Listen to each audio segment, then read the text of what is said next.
And here we are. All It says righty. on my screen, avoid legal snags by telling people they're being recorded. You're being recorded. You want to avoid a legal snag or a Gordian knot. That's right. Am I? I'm sharing. That's why we're seeing it. Okay, there you Yeah. go. Yeah. Okay. You see, you never knew how to use that properly, right? I always have to Gordian tell knot. you. Gordian knot is out of Anatolian, which is mid-Turkish, ancient Turkey of Alexander the Great.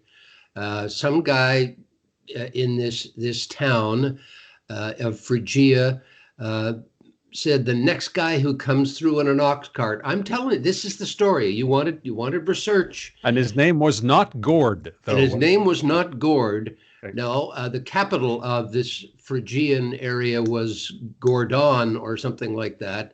And they didn't have a king, so they decided the next guy who comes through in an ox cart is going to become king. And he tied his ox cart, a god tied his ox cart so tightly, so in such a complicated way, it became known as a Gordian knot, which Alexander the Great of Macedon cut with his sword. Hence the phrase, when something is an insoluble problem, it is a Gordian knot. I That's the see. story. Wow, what a story! And a god, you say, just like he was just passing Yeah, by, it wasn't just Zeus. It was a Greek god, uh, Murray, one Murray of the lesser gods. just happened to be in the neighborhood. Yeah, and said I'm tying that one to that ox cart. And the ox wasn't too happy either. No, He, I he guess had to not. stay there. Yes, What am with I, a statue? with What? Murray. With Murray, Murray. Yeah. look at this guy. Look at him. That reminds me. I have to show you the plowing match piece that I unearthed from the Oh archives. God, with the horses. But the horses who speak like Bernie Sanders. Sanders. Yeah. Well, happy birthday. Happy Thank 60. you. Is it 64 or does it really Six. not No, matter it doesn't matter anymore. No, it doesn't matter anymore. Yeah. Well, think 64. of it, pal. I'm 3.5 years older than you are. I know. 64. You know what? Let's just be thankful for being 64 today. That's And right.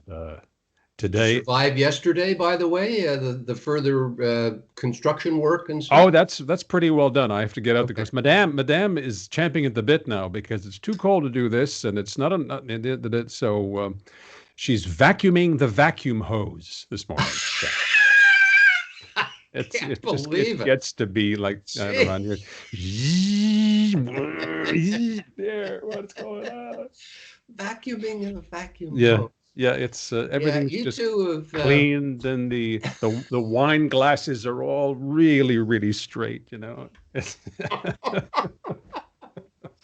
Well, isn't she Oh neat? man. Yeah, Anyway, you're just neat. Happy birthday, thank you you. and who I got else? My I Uncle got John, who is 92, yeah. and who else? George I Takei is Yep. 60. No, George Takei is over 72, and Age. Jessica Lang is 71. So there you Jessica, are. the lovely Jessica Lang, and I had a couple of things for you here too. This is 420, which is a day on which people who consume cannabis celebrate for reasons that are known to them. And this is a statue of Louis Pasteur. And I did a bit of research as to where the 420 comes from. And apparently, this was taken. The photograph, the statue rather, is on the grounds of a school in San Rafael, California.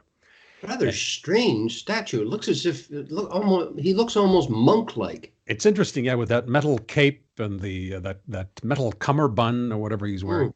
And so, to make a long story short, students would gather at the foot of the statue to consume a spliff or two. And it was actually not on school grounds, right across the street. So they were in a sort of a public area, and they would meet at 4:20 p.m. back in the day. So the 4:20 p.m. Became a code for, okay, it's 4:20 time to go off and consume. And then the 4:20 p.m. became 4:20 as in the date. So that's where the 4:20 comes from. And people are celebrating the world over today for a number of reasons. On this day in 1862, Louis Pasteur, quite by coincidence, pasteurized something for the first time. Not his not his beard or his bow tie, apparently. And you can tell here that he's none too pleased to be staring at that camera for 20 minutes. But that was done on this day. Also on this day, Maddie. Was that so also the story? Oh my God, she looks happy too. Yeah, yeah. Where you were actually told not to smile because it took so long, and actually people's dental hygiene was not of top-notch category. That's why a lot of these people in these photographs just don't look happy. They are bored and everything else, but Yep. they couldn't hold a smile for 20 minutes for the photograph. Yeah. So, oh, Louis, life of the party, Pasteur. Oh, look at the balloons. That's Yeah. right. Yeah. And that tie was, I think he just kind of grabbed it and slapped it on there and said, I okay, can pasteurize, but I can't do a that's, four in hand. that's right. Fine. Just take the damn picture, would you? Yeah. Can't you? God.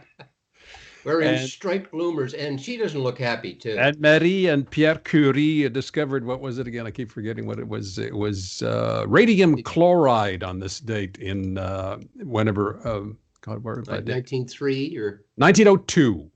okay. And I will make use of this photograph and of Marie born Slodowska. She was born in Warsaw. She was a Pole.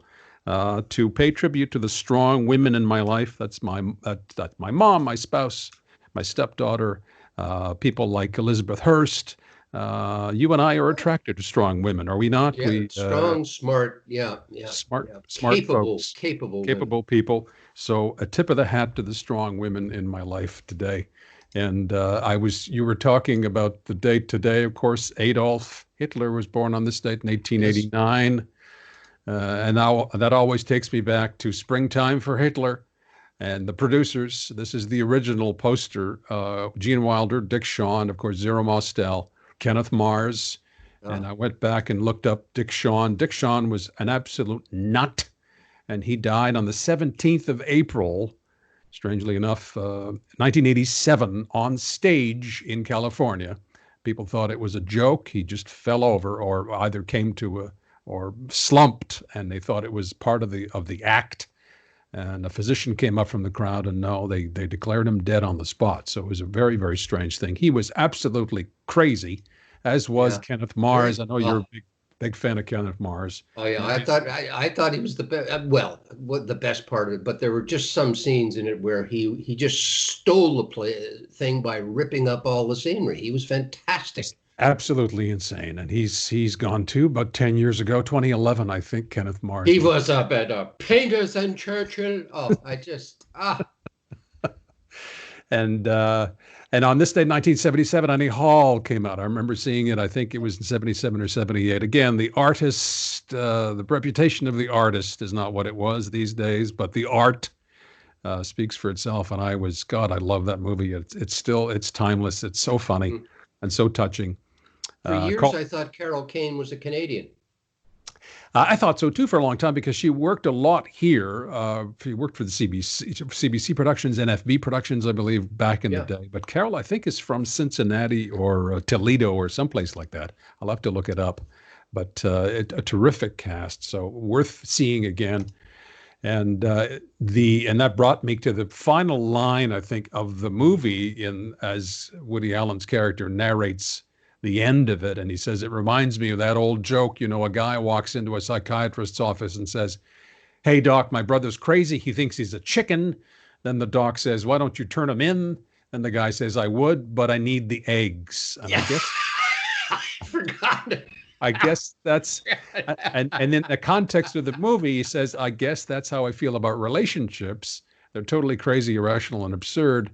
And I'm sort of applying it to the context we're in right now too, because we have to keep going because we need the eggs, right? We need to keep going. And so that was what stuck with me. And you were talking about Carol Kane, perhaps making a mistake about her birthplace. I always had been under the impression that Julius Caesar was born on this date. He was not, apparently. More recent research indicates he was born sometime in July. And of course, of the disparate calendar, and I don't know. I didn't look into it to any great degree because, of course, what he's famous for saying. Wait a minute, you're not with room service. So that's my I that's told my him, Julie. Julie, don't That's go. yeah, that's my Julius Caesar gag for today. So. You're not.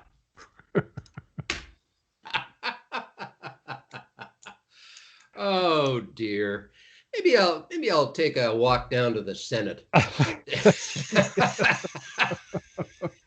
Yeah, Anyway, it's like the Bob. Sorry, I'm sorry. Please continue. it's like the Bob Newhart joke when he's talking to Abe. He's a publicist. He's talking to Abraham Lincoln, and he says, "Abe, why don't you and the wife take in a play?" Yeah. Say, ta-da, ta-da. So happy birthday to Thank you. you, and I want to thank everyone. My phone is tinkling away here. Everyone who's taken a couple of seconds to wish me a happy birthday. I heard from Jean Laroche, who's one of our buddies from Ah, CBC. Sean's down in Halifax. Jean is in Halifax, and as you can well imagine, our thoughts go out to our Nova Scotian friends, our Haligonian friends this morning. No need to get into any details around that. So Horrific. Yeah, and so sent Jean a bit of a pat on the back. He'd be happy to join us down the line to have a little chat. that'd be But great. yeah, Wonderful. and also heard from a number of other people. Al Gravel, one of our Oh radio my colleagues, gosh, said there's a hello, name from the past. and a bunch of other folks whom I'm going to line up to come in as guests. So thank you again for the wishes, and that's what I've got for you today. Well, or a bunch of, I just looked up Facebook beforehand, and all sorts of Facebook happy birthdays. Yep. And But most people were nice. Tommy Most Harrington, people. Tommy Yeah. Harrington dropped me a little line this morning. We'll have Tom back on, of course, and Yeah, maybe we can get his full. Yeah. Tom, why don't you sit in the chair, Tom? You don't have to stand on it, buddy. Oh, God. Something else. Well, we've lined up a pretty good cast of characters for the next few weeks. Susan yes, Pinker towards the ends of April. Andy Nullman this Andy week. Melman this week on Wednesday, I believe. I haven't confirmed with him yet. My sister is going to join us tomorrow. She's a teacher in the Toronto area. I'm looking forward to find out how she's dealing with her students. Being a teacher in 2020 ain't what it used to be. It's not. Well, is grade school or high school or what? What does Lynn A teach? grade school, I believe. I don't even recall. So she's got at least 25 or 30 Yeah, students I on a think Zoom she call, has right? 20 some odd students. Yes, I don't know how she's managing it. I was interested to hear what Elizabeth was telling us a couple of days ago, the way she's managing her class of, I guess, young adults, young and older adults. So it must be quite the task to get Well, kids. especially as she said, when you have to split them up into smaller groups and still maintain connection with all of them if they have questions for you. So, yeah, it's fascinating and really challenging stuff. So it's amazing the two of us Yeah, can do that this every we have day managed to do this every day. without a Yes. hitch. Oh, and Yeah. I'm getting my backdrop today. It's being delivered by FedEx, so I'll Oh, give you a bit of that's tour of fast. that. Yeah, they're pretty. It's coming in from India of all places. It's just a plain blue backdrop with a frame, but I'm going to need it for professional purposes, and then you won't see my bed or my closet. Now, can you superimpose a weather map the way Don McGowan and Dave Duvall used to Not do, on or Skype. No, uh, maybe we can try going back to Zoom, because with Zoom you can add effects on the back without even a chroma key background. It's if you have a right? relatively plain background, it'll work. So, but Yeah. Skype, this version of Skype, as far as I know, does not have that capability. So, I just wanted to mention one quick thing again. You mentioned Gump Worsley and playing golf with him, and Salt of the Earth guy, Verdun kid. He won Rookie of the Year. I mean, to look at him again, he was built like a teddy bear. You would think, my God, sport, what is he, bowl? But he was Rookie of the Year with a terrible New York Rangers team when he first came into the NHL, and then he moved up to the Canadians, and there, all the trades guys used to go through all those days. But the one of many interesting things about him, he was fearful of flying. He yes, hated to my dad, fly. my dad told me that, and I think that's the second thing I asked him when we were at the Larry Robinson Invitational Golf Tournament. I said, my dad always told me, he said, yes. He said, I used to take the train to That's games. right. And the games in Chicago were a real problem because they were that far away. Detroit was okay. I mean, it used to be, you go to New York, you go by train anyway, or Boston or Toronto, and even Detroit. But Chicago, the rest of the team would fly, and the Gumper would jump onto a train, and it got more difficult when they doubled up the number of teams because he was traded to the Minnesota North Stars.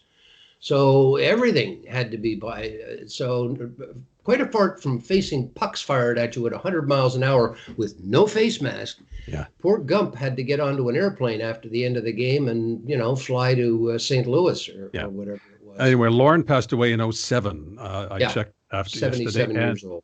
Jonathan Crow, one of our colleagues from CBC, contacted me this morning, and he had friends in the family and relations between the families, and he said he knew them quite well. So again, shout out to Jonathan too, whom I haven't seen and talked to in many, many, many years. So it's great to hear from all these folks. Are you going to be talking to your mom and your sisters and the extended family today because it's the big day? My mother always she emailed me this morning, but we spoke yesterday. She always emails me like around 9:27 a.m., which is about the time that every day that I appeared. No, this is about the time I appeared on the 20th, on that fateful day. 9:27 in the morning. Or something like that. It's 9:30 or something. Thank goodness she said she was an early riser because 9:27. So I mentioned that to my spouse, and I said, "Isn't that touching?" And she said, "No, I don't do that." I'm going to vacuum the toaster. That's right. Yes. So, oh my, what a bizarre and tumultuous and strange time. But I wish everyone peace and good health, and spring and summer will be here soon. Yeah, and take a second out to laugh at something. Yeah. Even if there's an old movie you've seen and there's one scene in it that makes you laugh out loud, look at that today. Trianni Hall, or the producers, or I noticed that one movie we talked about, or that I mentioned a few weeks ago, called Tag, is coming up the ramp on Netflix now as a popular, and it's a complete waste of time, but it's a lot of fun. It's called Tag. Called Tag. Okay. It's about it's Tag or The Tag? No, Tag, and it's based on a true story of friends who would gather, who were playing tag as kids, but they kept playing it over several decades thereafter, on planes and in intercity and all sorts of things. Oh my, okay. Well, that has the possibilities for foolishness. It's a mad world. Could be fun too. Oh yes. What could go wrong with an old fashioned? Yeah. That's my favorite scene. Jim Backus in the back of the plane. What could go well? What's that line of his? What is it? Buddy Hackett and who else was flying the plane? Mickey Rooney. And he's making an old fashioned, and then the plane's about to crash. He says, "What? Yeah, something. What if something goes wrong? What could go wrong with an old fashioned?" And Arnold Stang and the other guy, a couple of character actors, were Arnold Stang. Remember Arnold Stang? Yes, that's right. And Jonathan Winters is just going nuts and destroying their brand new business, which happens to be a garage. And Stang looks at the other guy and he says, "There's only one way to finish this. We're going to have to kill him." In that incredible Arnold Stang voice. Arnold Stang. Oh my God, what a cast. And that reminds me of a line from Robert Klein's disc, The Child of the 50s. And what is he playing? He's playing a DJ, and that is good coffee. Oh, and speaking and the answer to our trivia question is Arnold Stang. Cut. Okay, that's enough. Well, actually, you can get that online on YouTube. There are many good parts of that. It's called Child of the 50s. Child of the 50s. And they're just wonderful bits in there. Classic Robert Klein. Okay, enough foolishness for today. Have a good day. Happy birthday. Thank you. Have a so good much. one. And that huge gift is on its way. On its way. Thank you. We will talk anon. Tomorrow. Now, is it Lynn tomorrow? Or is there anybody on? Yes. It is. Yeah, okay. My sister's on with us tomorrow. So there you go. Take it easy.